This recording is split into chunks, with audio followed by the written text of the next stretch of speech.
رباه عفوك إني للنور مدت يداي نزعت أسرار قلبي وجئت ألقي أساي رباه عفوك إني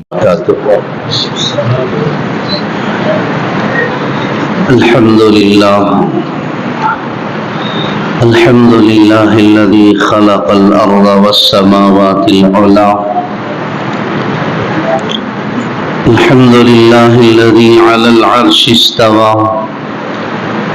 الحمد لله الذي يعلم السر وأخفى وأشهد أن لا إله إلا الله وحده لا شريك له وأشهد أن سيدنا ومولانا محمدا عبده ورسوله أما بعد فأعوذ بالله من الشيطان الرجيم بسم الله الرحمن الرحيم ثم أورثنا الكتاب الذين اصطفينا من عبادنا وقال تعالى وَإِن تَتَوَلَّوْا يَسْتَبْدِلْ قَوْمًا غَيْرَكُمْ ثُمَّ لَا يَكُونُوا أَمْثَالَكُمْ صدق الله العظيم وقال النبي صلى الله عليه وسلم إن مثل العلماء في الأرض كمثل النجوم في السماء يهتدي بها في ظلمات البر والبحر وقال عليه الصلاة والسلام إن الله يؤيد هذا الدين من الرجل الفاجر أو كما قال رسول الله صلى الله عليه وسلم اللهم صل على محمد وعلى آل محمد وبارك وسلم اللهم بارك على محمد وعلى آل محمد وبارك وسلم وسلم تسليما كثيرا كثيرا واجب الاحترام حضرات علماء کرام و ائمہ اعظام و بزرگان محترم و نوجوانان اسلام عزیز طلباء بالخصوص ہم سب کے مخدوم مکرم استاذ الاساتذہ حضرت مولانا محمد حیات خان صاحب دامت برکاتہم، میں سب سے پہلے اللہ رب العزت کی بارگاہ میں سجدہ شکر ادا کرتے ہوئے میرے اور آپ کے آقا کائنات کی سب سے عظیم اور اعلیٰ ہستی امام المرسلین سید الاولین والآخرین شفیع المذنبین انیس الغریبین طہ و یاسین احمد مجتبی محمد مصطفیٰ صلی اللہ علیہ وسلم کی خدمت اعلیٰ و اقدس میں ہدیہ درود و سلام پیش کرتے ہوئے اپنی بات کا آغاز کرتا ہوں۔ مجھے لگتا ہے کہ بہت دیر سے آپ حضرات یہاں تشریف فرما ہیں، مختلف اور اکابر علماء کرام کی نصیحتوں کو آپ نے سنا، اور دوسری جانب وقت بڑی تیزی سے آگے بڑھتا جا رہا ہے، چنانچہ میں زیادہ تفصیلات میں گئے بغیر میں اپنی بات کو مختصر طور پر پیش کر کے ختم کرنا چاہتا ہوں۔ یقیناً اس ریاض العلوم مدرسے میں حاضر ہو کر قلبی مسرت ہوئی۔ حالانکہ ہم لوگ صبح 7:30 بجے بنگلور سے نکلے ہیں، چلتے چلاتے 12:30 بجے ہم یہاں پہنچے۔ رسول اللہ صلی اللہ علیہ وسلم کا ارشاد ہے کہ دنیا کی تمام مساجد کعبۃ اللہ کی اولاد ہیں، اور ہر مسجد کو اللہ تعالی قیامت کے دن جنت میں داخل فرمائے گا۔ بالکل اسی طرح دنیا کا ہر مدرسہ دار الارقم اور دار الصفا کی اولاد ہے. چاہے وہ دنیا کے کسی بھی علاقے میں ہو، قریے میں، شہر میں، محلے میں، بستی میں، بلندی میں، پہاڑیوں میں، گاؤں میں، شہر میں، نشیب میں، فراز میں، جہاں کہیں بھی جو کوئی بھی مدرسہ ہو، ہر مدرسے کا تعلق مکہ المکرمہ کا جو پہلا مدرسہ اس امت کا دار الارقم اور مدینہ المنورہ مسجد نبوی کے دار الصفا سے جا کر ملتا ہے. اور بالکل اسی طرح دنیا کے تمام اساتذہ کرام کا تعلق میرے اور آپ کے آقا حضرت محمد مصطفیٰ صلی اللہ علیہ وسلم کی ذات اقدس سے جا کر ملتا ہے. اور تمام مدارس کے طلبہ اور طالبات کا تعلق اور ان کی نسبت، ان کا رشتہ دار الارقم دار الصفا کے طلبہ، نفوس قدسیہ حضرات صحابہ کرام رضی اللہ عنہم اجمعین کی ذات گرامی سے جا کر ملتا ہے. اللہ تعالیٰ اس مدرسے کی خدمات کو شرف قبولیت عطا فرمائے. اللہ نے اپنے دین کے پہنچانے کا کیا کیا نظم اور انتظام کر دیا. مدرسے ریاض العلوم کو دیکھ کر قرآن مجید کی وہ آیت مجھے یاد آئی اور رسول اللہ صلی اللہ علیہ وسلم کا وہ فرمان میرے ذہن میں آیا، اور اس بات پر میرا یقین اور اعتماد بڑھ گیا کہ اللہ کا دین کسی کا محتاج نہیں ہے. اللہ اس کے رسول کسی کے محتاج نہیں ہیں. اللہ تعالیٰ نے قرآن مجید میں کئی جگہ اس مضمون کو ذکر فرمایا ہے. یا ایھا الذین آمنوا من یرتد منکم عن دینہ فسوف یأتی اللہ بقوم. اے ایمان والو، کان کھول کر غور سے سنو، کبھی تمہارے دل میں ذہن میں یہ بات نہ آئے کہ میں ہوں تو دین زندہ ہے، میری وجہ سے اسلام زندہ ہے، میری وجہ سے مسجد کا نظام چلتا ہے. کبھی تمہارے دل میں یہ بات نہ آئے کہ میری ذات سے مدرسہ ترقی پاتا ہے. وَإِن تَتَوَلَّوْا يَسْتَبْدِلْ قَوْمًا غَيْرَكُمْ ثُمَّ لَا يَكُونُوا أَمْثَالَكُمْ. دیکھو، اللہ نے یہ توفیق تم کو دی ہے، اللہ کا یہ احسان تم پر ہے کہ اللہ نے اس خدمت عظمیٰ کے لیے اور اس خدمت جلیلہ کے لیے اللہ نے آپ کو قبول کیا ہے. یہ اللہ کا آپ پر احسان ہے. اللہ کا دین کسی عالم کے علم کا، کسی مفتی کے فتوے کا، کسی مبلغ کی تبلیغ کا، کسی داعی کی دعوت کا، کسی حاکم کی حکومت کا، اور کسی وزیر کی وزارت کا، اور کسی مالدار کے مال کا اللہ کی قسم ہرگز محتاج نہیں ہے.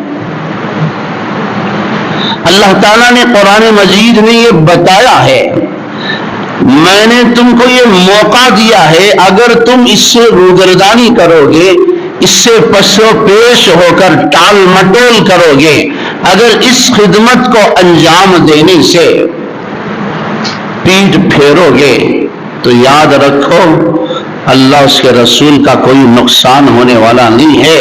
اللہ تعالیٰ تم کو ہٹائے گا، کسی اور کو لائے گا، اللہ ان سے دین کا کام لے گا. کیا تمہیں نہیں پتا کہ اللہ کی ذات نے انسان تو انسان، فرشتے تو فرشتے، جب ضرورت پڑی ہے تو اللہ نے دین کا، اسلام کا کام، دین کی خدمت، رسول کی حفاظت چرند و پرند سے کروائی ہے. کیڑے مکوڑوں سے اللہ نے کام لیا ہے۔ الم تر کیف فعل ربک باصحاب الفیل الم یجعل کیدہم فی تضلیل، کیا تم نے نہیں دیکھا کہ تمہارے رب نے، تمہارے پروردگار نے ہاتھی والے لشکر کے ساتھ کیا معاملہ کیا؟ جب ابرہا کعبے کو ڈھانے کے لیے ہاتھیوں کا بہت بڑا لشکر لے کر آیا تو اللہ نے جبرائیل کو نہیں بلایا، اللہ نے وَأَرْسَلَ عَلَيْهِمْ طَيْرًا أَبَابِيلَ، ابابیل نامی چھوٹے چھوٹے پرندوں سے کام لے لیا، اور اس واقعے کو قرآن کا حصہ بنایا۔ قیامت تک پیدا ہونے والے مسلمانوں کو یہ پیغام دیا، دیکھو میری ذات جب ارادہ کر لیتی ہے تو پرندوں سے کام لے لیتی ہے۔ آپ حضرات جانتے ہیں رسول اللہ صلی اللہ علیہ وسلم بڑی بے بسی سے، بڑی قسم پرسی کے عالم میں، بڑے خوف اور بد امنی کے عالم میں مکہ المکرمہ سے بادل نخواستہ، بڑے غمگین، رنجیدہ، مغموم، پریشان ہو کر مکہ چھوڑ کر آپ رات کے اندھیرے میں ہجرت کرتے ہیں۔ بڑی تکلیف ہوئی رسول اللہ صلی اللہ علیہ وسلم کو، مکہ چھوڑتے ہوئے بڑا درد ہوا، بڑا رونا آیا۔ مکے پر آخری نگاہ ڈالتے ہوئے رسول اللہ صلی اللہ علیہ وسلم کی زبان مبارک سے یہ الفاظ نکلتے ہیں، واللہ ما اطیبک من بلد واحبک الی ولولا ان قومی اخرجونی منک ما سکنت غیرک۔ اے شہر مکہ، تو میرا محبوب شہر ہے، تیرے گلی کوچوں سے، تیرے در و دیوار سے، تیرے ذرے ذرے سے، تیرے ہر کونے سے میرا قلبی تعلق اور دلی لگاؤ ہے، اور کیوں نہ ہو کہ میں تیرے اندر پیدا ہوا، بچپن گزرا، جوانی پہ قدم کی دہلیز پر میں نے قدم رکھا اور میری بعثت ہوئی، نبوت کا اظہار ہوا، 53 سال میں نے تیرے اندر گزارے ہیں، کیا کروں؟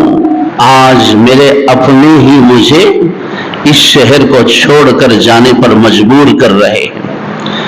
اپنوں کے دکھ سے، اپنوں کی زیادتی سے میں پریشان ہو کر میں تجھے چھوڑ کر جا رہا ہوں۔ اگر میری قوم مجھے یہاں سے نکلنے پر مجبور نہ کرتی تو اللہ کی قسم میں تجھے کبھی چھوڑ کر نہ جاتا۔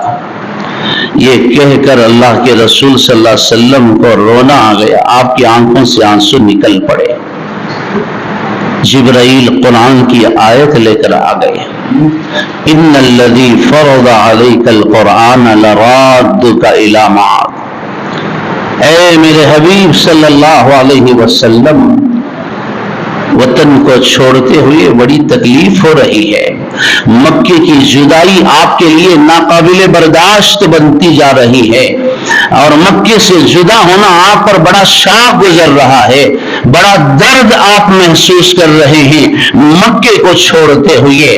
اللہ کی ذات، وہ ذات جس نے آپ پر کلام نازل کیا ہے، وعدہ کرتی ہے کہ ایک وقت معین کے بعد، چند سالوں کے بعد، اللہ تعالیٰ بڑے عزت و افتخار سے، بڑی شان و شوکت سے اللہ آپ کو فاتح بنا کر، کامیاب بنا کر اللہ آپ کو مکہ واپس لائے گا۔ پریشان ہونے کی ضرورت نہیں ہے، فکر کرنے کی ضرورت نہیں ہے۔ اللہ نے اپنے حبیب کو تسلی دی اور سیدھے حضور اکرم صلی اللہ علیہ وسلم پہنچے جبل سور پر، جو مکہ المکرمہ کا بڑا پہاڑ ہے۔ حضرت ابو بکر صدیق رضی اللہ عنہ غار کے اندر داخل ہوئے اور اپنی چادر کے ٹکڑے کر کے غار کے اندر جو سوراخ تھے ان کو بند کیا، غار کی صفائی کی، اور تھکے ہارے رسول اللہ صلی اللہ علیہ وسلم اندر تشریف لا کر آپ آرام فرما ہوئے۔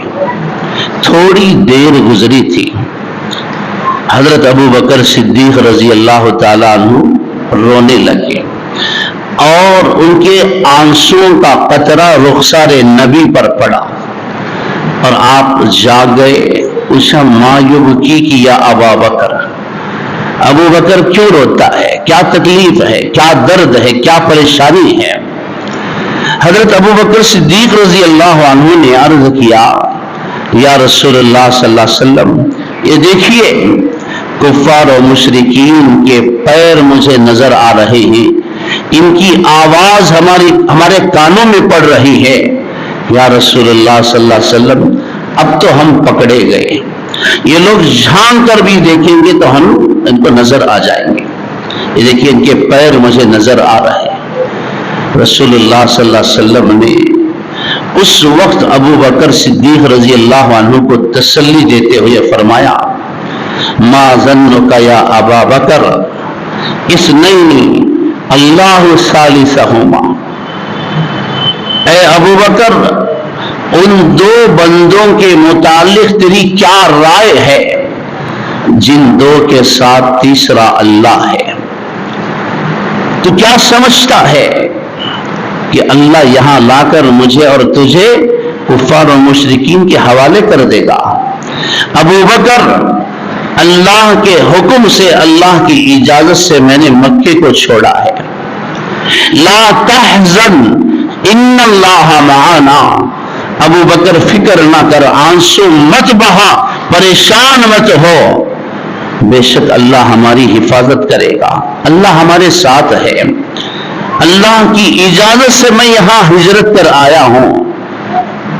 اس وقت قرآن کہتا ہے فَأَنزَلَ اللَّهُ سَكِينَتَهُ عَلَيْهِ وَأَيَّدَهُ بِجُنُودٍ لَمْ تَرَوْهَا وَجَعَلَ كَلِمَةَ الَّذِينَ كَفَرُوا السُّفْلَىٰ وَكَلِمَةُ اللَّهِ هِيَ الْعُلْيَا وَاللَّهُ عَزِيزٌ حَكِيمٌ.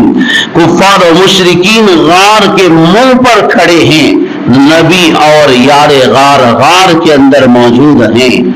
بڑا نزدیکی معاملہ ہے، بڑی آزمائش کا موقع ہے. میرے محترم نوجوان بھائیوں، اس وقت اللہ تعالیٰ نے اپنے نبی کی حفاظت کے لیے فرشتے جبرائیل کو نہیں بھیجا، اسرائیل، اسرافیل، میکائیل، ادرائیل، اسماعیل کو نہیں بھیجا. فرشتوں کے لشکر سے اللہ نے کام نہیں لیا. اس وقت عمر آپ کی مدد کے لیے نہیں آئے. کسی انسان سے اللہ نے نبی کی حفاظت کا کام نہیں لیا. حضرات مفسرین کرام لکھتے ہیں اللہ تبارک و تعالیٰ نے اس وقت مکڑی اور کبوتر سے کام لے لی. مکڑی کو حکم دیا کہ جالا تان دے، کبوتروں کو حکم دیا کہ انڈے دے دو. اللہ تعالیٰ نے جب ضرورت پڑی تو کس سے کام لیا ہے؟ مکڑی، جسے ہم اپنے ہاتھوں سے مسل دیتے ہیں. بجنود لم تروہا، جسے جو صحیح طریقے سے رات کے اندھیرے میں وہ مخلوق ہمیں نظر بھی نہیں آتی، پتہ نہیں کتنے لوگ اسے روند کر آگے بڑھ جاتے ہیں. کبوتر جسے بچے سے بچہ بھی پکڑ کر ذبح کر دیتا ہے. ایسی کمزور مخلوق سے اللہ نے کام لے لیا.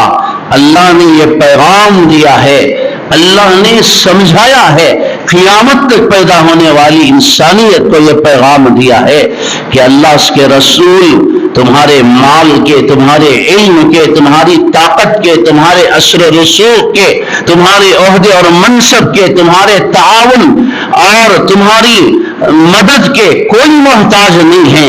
دیکھو جب ضرورت پڑی ہے تو میں نے کبوتروں سے کام لے لیا.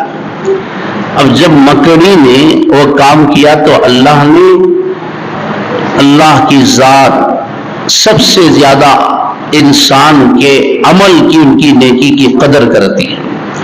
چنانچہ اللہ نے اس کی قربانی کو قبول کرتے ہوئے قرآن مجید کی ایک سورت کو سورۃ العنکبوت، مکڑی کے نام منسوب کر دیا.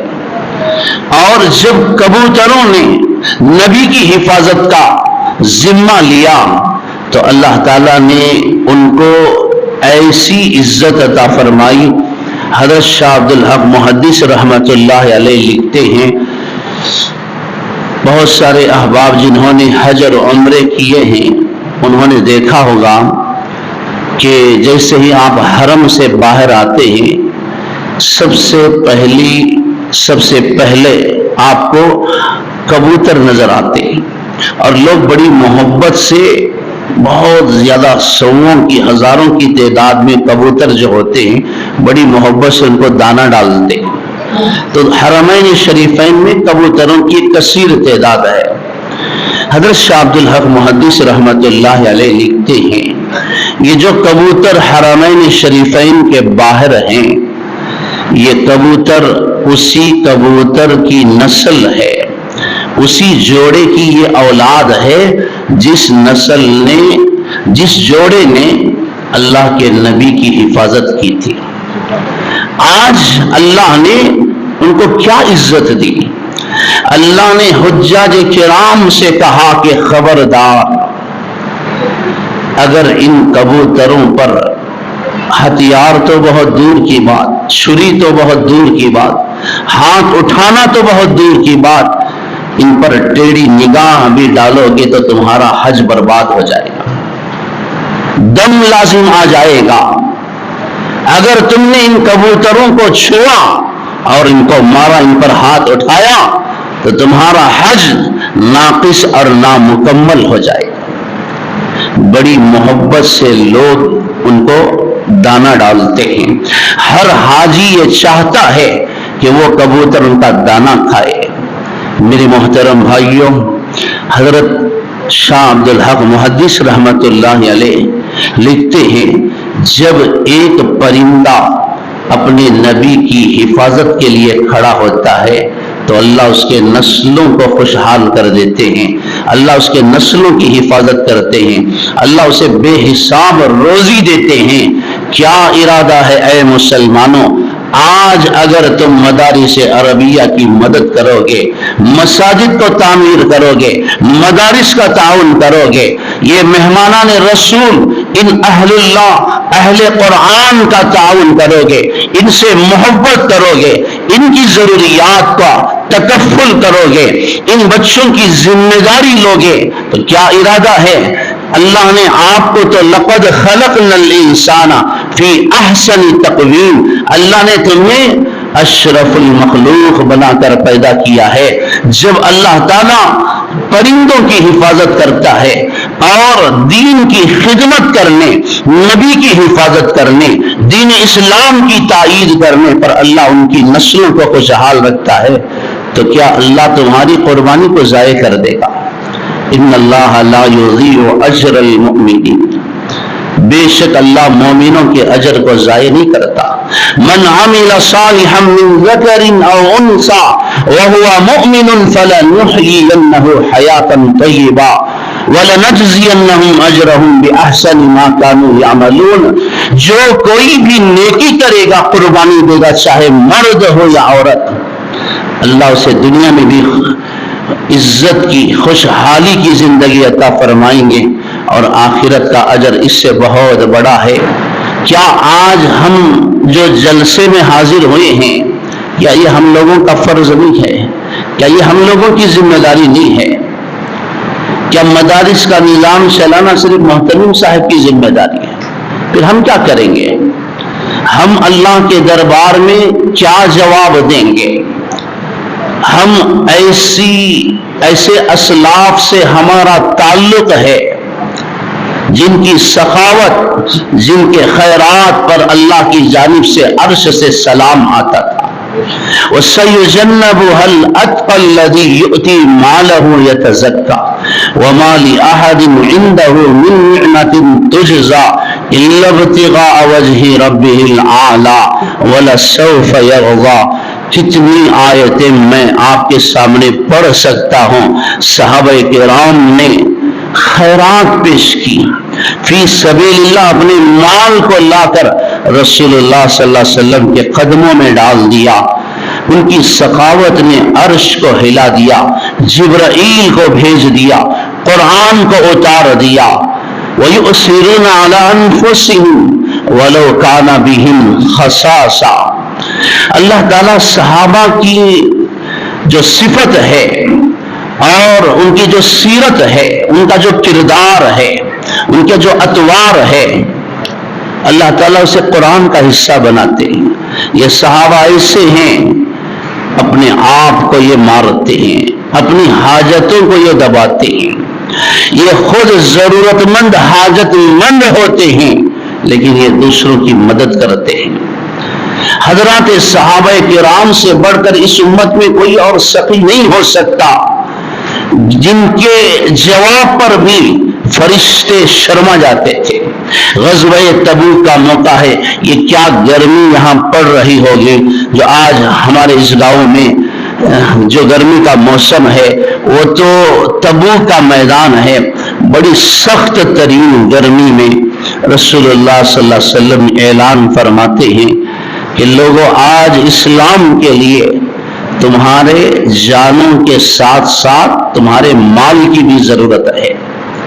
اللہ کی قسم، حضرات صحابہ کرام گئے، جس سے جو ہو سکتا تھا لا کر انہوں نے پیش کر دیا۔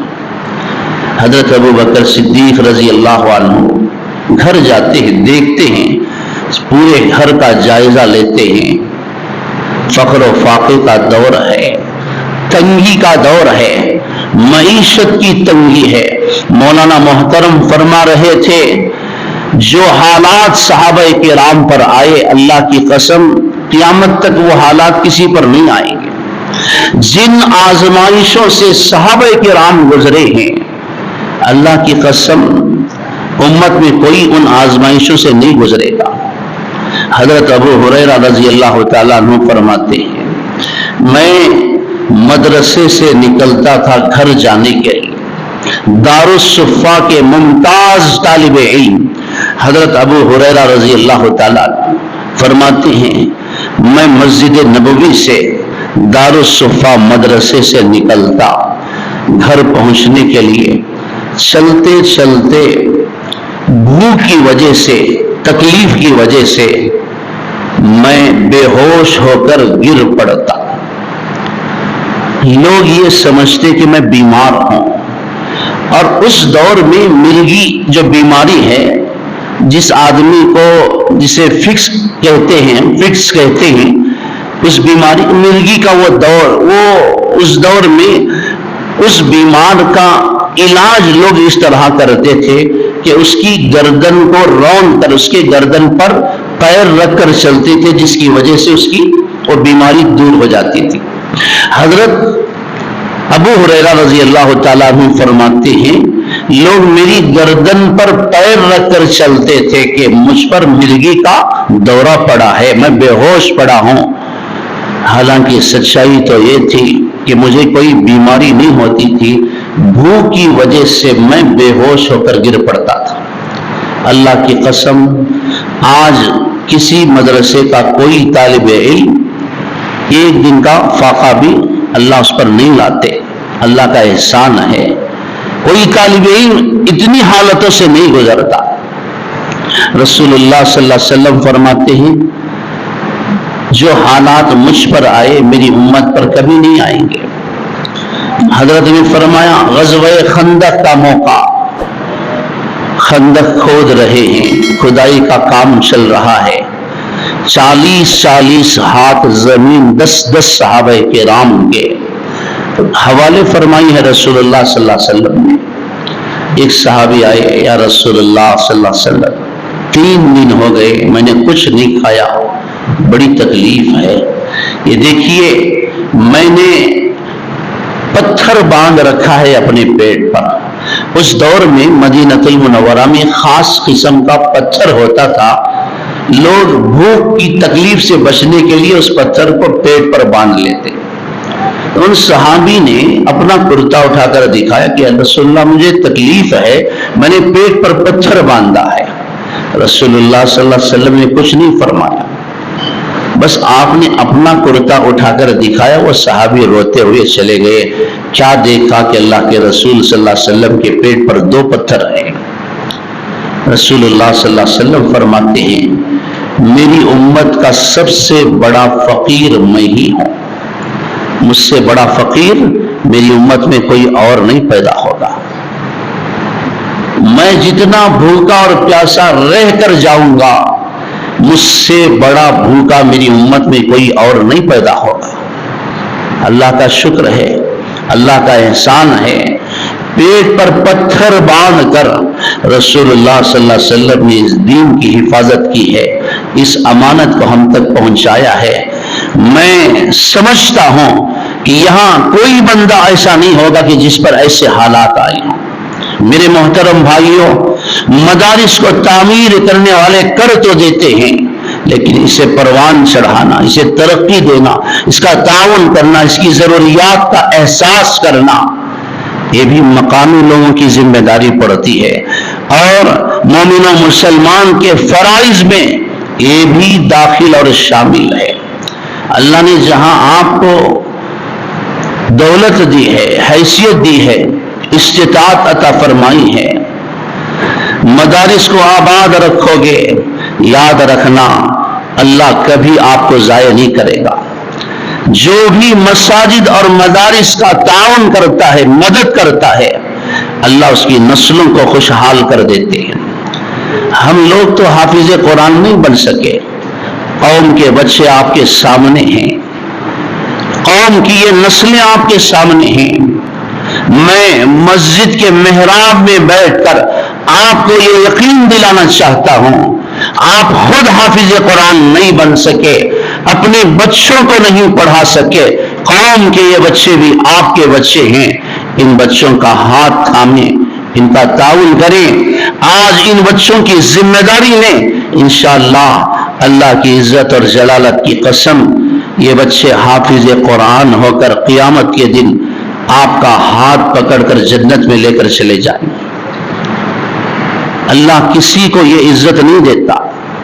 قیامت کے دن قرآن کہتا ہے یومئذ یود المجرم لو یفتدی من عذاب یومئذ ببنیہ وصاحبتہ واخیہ وفصیلتہ التی تؤویہ ومن فی الارض جمیعا ثم ینجیہ کلا انہا لظی یا لیتہا کانت القاضیہ ما اغنی عنی مالیہ ہلک عنی سلطانیہ یوم یفر المرء من اخیہ وامہ وابیہ۔ بہت ساری آیتیں ہیں کہ مجرم لوگ قیامت کے دن ساری کائنات کی دولت دے کر اللہ سے گزارش کریں گے، اللہ ہمیں نجات دے دے، ہمیں چھوڑ دے، ہماری بخشش کر دے۔ قرآن کہتا ہے کلا، ہرگز نہیں۔ آج بڑے بڑے مالدار بڑی ذلت کے ساتھ گھسیٹے جائیں گے، فرشتے ان کو بڑی ذلت کے ساتھ جہنم رسید کریں گے۔ بڑے بڑے حکمران جن کے آنے سے پہلے لوگ گلدستے لے کر استقبال میں کھڑے رہتے تھے، اور جن کے ہار شال پکڑ کر لوگ چاپلوسی کرتے ہوئے، چمچا گیری کرتے ہوئے چلتے تھے، اب یہاں کا بھی الیکشن ہے، ملک کا بھی الیکشن ہے۔ ایسے چمچا گیری کرنے والے لوگوں کی کوئی کمی ہماری قوم میں نہیں ہے۔ آپ بارہا دیکھتے ہیں بعض چمچا گیری کرنے والے، جی حضوری کرنے والے، یہ ملنے صاحب چلے تو پیر میلا ہو جاتا ہے، نیچے بیٹھے تو ان کی پینٹ میلی ہو جاتی ہے۔ بہت سارے چمچا گیری کرنے والے ایسے لوگ آج ہماری قوم میں، ایسے لوگوں کی، ایسے بے غیرت لوگوں کی کوئی کمی نہیں ہے۔ چنانچہ ایسے بڑے بڑے رؤساء، حکما قیامت کے دن ذلیل ہو کر کھڑے ہو جائیں گے۔ اللہ اس دن صرف اس بچے کو اختیار دے گا جو بچہ حافظ قرآن ہے، جس کے سینے میں اللہ کا کلام ہے۔ اللہ اسے بلائیں گے، میرے بندے، میں نے کائنات کی سب سے بڑی دولت تیرے دل میں، تیرے قلب میں نے داخل کی تھی، تو نے اس کے بوجھ کو اٹھایا تھا۔ یہ لے کھڑے ہیں جہنمی لوگ، ان میں سے جس کی طرف تیری انگلی کا اشارہ جائے گا، جن کے بارے میں تو کہے گا اللہ میری عزت اور جلالت کی قسم میں ان کی مغفرت کر دوں گا۔ میرے محترم بھائیوں، یہ بچے انشاءاللہ آپ کی دنیا کی بھی خوشحالی کا ذریعہ بنیں گے، جنت میں جانے کا، نجات کا، مغفرت کا سامان بنیں گے۔ ان بچوں کی ذمہ داری کو قبول کیجئے، آج ملک کے سامنے، ملک کے حالات ہمارے سامنے جو ہیں، آج ہمارا مسئلہ معیشت کا نہیں ہے، روزگار کا نہیں ہے، آج سب سے بڑا مسئلہ ہماری نسلوں کے ایمان اور عقیدے کی حفاظت کا ہے۔ اللہ نہ کرے 2024 کا جو الیکشن ہمارے سامنے ہے، الیکشن جو سامنے آ رہا ہے، اس کی نزاکت سے آپ بالکل واقف ہیں۔ آپ حضرات کے سامنے ملک کے حالات ہیں۔ آج لوگ ہمارے گھروں کو نہیں، اللہ کے گھروں کو ڈھا رہے ہیں، مساجد کو منہدم کیا جا رہا ہے۔ آنے والی حکومتوں کے یہ منصوبے ہیں، کسی طرح مدارس کے نظام کو ختم کر دیا جائے۔ مدارس کو ختم کر دیا جائے تو خود بخود اسلام بھی مٹ جائے گا، مسلمانوں کو مرتد بنانا کوئی مشکل کام نہیں ہوگا۔ اللہ کی قسم، اگر آج ایمان اور اسلام یا اسلامی طرز زندگی پر مسلمان باقی ہیں تو یہ مدارس عربیہ کی برکت ہے۔ اللہ نے اسے ایک ذریعہ بنایا ہے۔ آئندہ چل کر پتہ نہیں حالات کیا ہونے والے ہیں۔ آج اللہ نے ہمیں موقع دیا ہے، آج اللہ کے دین کا یہ تقاضا ہمارے سامنے ہے۔ میرے محترم بھائیو، اس تقاضے کو قبول کرو۔ آپ اپنی حفاظت چاہتے ہیں، اپنی خوشحالی چاہتے ہیں، اپنے گھروں کو آباد کرنا چاہتے ہیں، اپنے گھروں کی حفاظت چاہتے ہیں، تو اللہ کے گھر کی حفاظت کرو، مدارس کی حفاظت کرو۔ اس کی برکت سے اللہ تمہارے گھروں کی حفاظت کرے گا۔ ہجرت کا وہ موقع، رسول اللہ صلی اللہ علیہ وسلم مدینہ المنورہ پہنچتے ہیں، تاریخ گواہ ہے، قرآن اس کی شہادت دیتا ہے۔ حضرات صحابہ کرام کو، خود اللہ کے رسول صلی اللہ علیہ وسلم کو رہنے کے لیے گھر نہیں تھا۔ آپ مدینہ المنورہ پہنچ کر کیا کرتے ہیں؟ سب سے پہلے آپ نے 3 دن 10 دن عشرے چلے کی دعوت نہیں دی، آپ نے گشت نہیں فرمایا۔ سب سے پہلا کام رسول اللہ صلی اللہ علیہ وسلم مدینہ المنورہ پہنچ کر قرآن کہتا ہے، لَمَسْجِدٌ أُسِّسَ عَلَى التَّقْوَى مِنْ أَوَّلِ يَوْمٍ أَحَقُّ أَن تَقُومَ فِيهِ۔